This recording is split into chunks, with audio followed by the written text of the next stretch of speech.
অবকাশ রাখবো এবং আমরা সবার সাথে মিলেমিশে কাজ করবো। বলা যায় না আমাদের ব্যবহার কারণ হেদায়েতের কারণ হয়ে যেতে পারে। ঠিক আছে, এখন আসেন যে মূল মুদ্রায় আসি, মূল কথায় আসি। আজকে এই যে আপনারা 17+ মানুষ এখানে জড়ো হয়েছেন, অনেকে আসতে পারে না, লাইভের মাধ্যমে দেখতেছেন এবং বিচক্ষণ ভাবে চোখে খেয়াল রাখতেছেন। আপনাদের সাথে কথাগুলো এটা বলি, আমরা যখন এই জগন্নাথপুর উপজেলায় 2022 সালে নির্বাচন করেছিলাম, আপনারা কেন আমার নিজেরই মনে মনে আমি নির্বাচনে পাশ করব। আমার যারা পুরাতন কর্মী আছে, যে আপনারা যে কথাটা বলে সেই 2019 সালে আমার সাথে আছে, আমাদের সমাজ কল্যাণ সম্পাদক এখানে আছেন, আমাদের অন্যরা আছে, সবাই মনে করছেন ঠিক আছে ভাই প্রথমবার নির্বাচন করেন, কিছু ভোট পাবেন, পরবর্তীতে ইনশাআল্লাহ দেখা যাবে। সবার মনোভাব ছিল এটা, ঠিক না? কিন্তু আপনাদের এই কষ্টের ফলে ফেসিবাদের দূষণদেরকে কন্ট্রোল রুম ব্লক করে রেজাল্ট বদলাইতে হয়েছে, হয় নাই? তাই এখন কি আপনাকে আরেকবার সেই কষ্টটা করতে রাজি নই? তার কথা বলি, কেন কেন আপনারা আমাকে এমপি বানাবেন, আর দরকারটা কি? আমরা সবাই তো আমরা যার যার অবস্থানে ভালো আছি, দরকারটা কি? মূল কথা হলো গিয়ে আমি আমার ব্যক্তিগত যে চাওয়া পাওয়া জানি না, আমার চাওয়া পাওয়া আর্থিক কোনো কিছু নাই। আল্লাহর রহমতে আমি পেয়েছি, আমার পরিবারের 7 পুরুষ কোনো অভাব দেখে নাই, আমার 7 পুরুষকে অভাব দেখে নাই। আমার বাবা আমাকে যখন আমার বয়স 15-16 বছর ছিল তখনই আমাকে ব্যক্তিগত গাড়ি কিনে দিয়েছেন। আমি যখন আমেরিকায় থেকেছি, আমরা অনেক মানুষ, কাউকে ছোট করে বলতেছি না, আমরা অনেকে লন্ডন আমেরিকায় থাকি।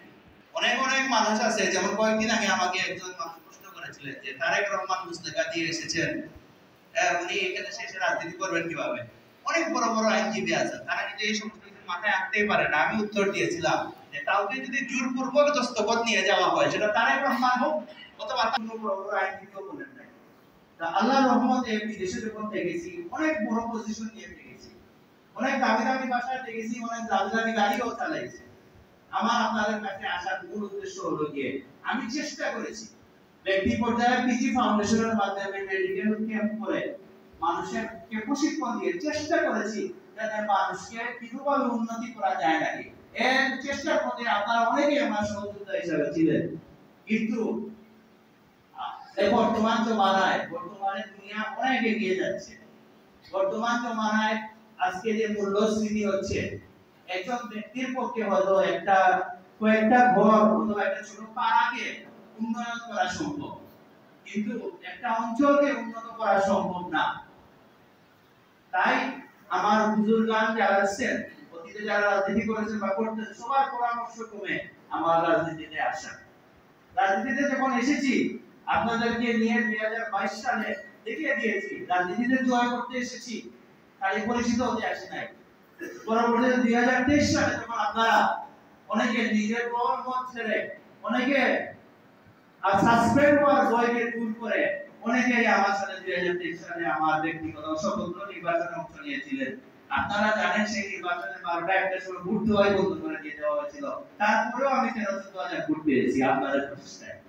এখন বর্তমান যে নির্বাচনটা আসতেছে, সেই নির্বাচনে আপনাদেরকে বলে যেতে চাই, আমাদের এই অঞ্চলে যারা যারা অতীতে রাজনীতিতে এসেছেন, অতীতে মন্ত্রী এমপি হয়েছেন, সবারই একটা নিজস্বতা ছিল, নিজস্ব ব্যক্তিত্বতা ছিল। জাতীয় রাজনীতিতে তারা বড় বড় অবস্থান রেখেছেন এবং তাদের নাম বলে আমি আপনাদের ছোট করতে চাই না, সবাইকেই আপনারা চিনেন। আগামীতে যদি আমরা উন্নয়নের দ্বারা অব্যাহত রাখতে চাই, আমরা যদি জগন্নাথপুর এবং শান্তিগঞ্জকে বাংলাদেশের মধ্যে একটি মডেল আসলে রূপান্তরিত করতে চাই, আমাদের আগামীতে একজন জনপ্রতিনিধি দরকার যার শুধু শিক্ষা নয়, যার সামাজিক শিক্ষাও রয়েছে, যে একজন কৃষকের বাড়িতে মাটিতে বসে ভাত খেতেও পারে এবং সমাজের সর্বোচ্চ উঁচু স্তরে বসুন্ধরার উপর মালিকের সামনে দাঁড়িয়ে বক্তব্য দিতে পারে। আমাদের এমন জনপ্রতিনিধি দরকার যার পাশে একদম আম আদমি, আম মানুষ এসে তার দুঃখটা শেয়ার করে দিতে পারে যে ভাই আমার এই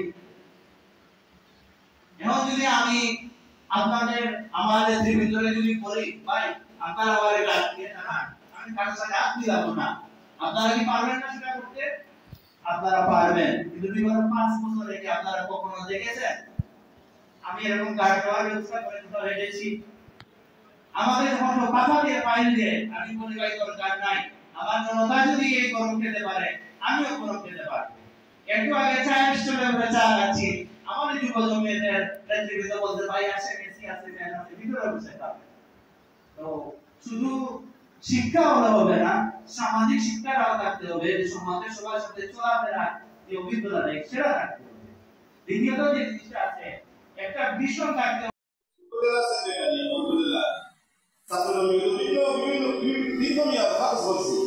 আমি একা আমার গ্রামে আমার 7 ভাইয়ের 7টা পরিবারের লোক না, আপনারা একসাথে হিসেবে 90 সেন্টার বুঝে আমার হিসাবে 30 জন মানুষকে আপনারা ভাগ কইরা আপনারা বন্টন করুক। সারা 90 সেন্টারে আপনারা টার্গেট না হইয়া প্রাথমিক পর্যায়ে আল্লাহ ভাই যেহেতু এই উপজেলা 3টা নির্বাচন করছেন, ফলাফল আসেনি আছে না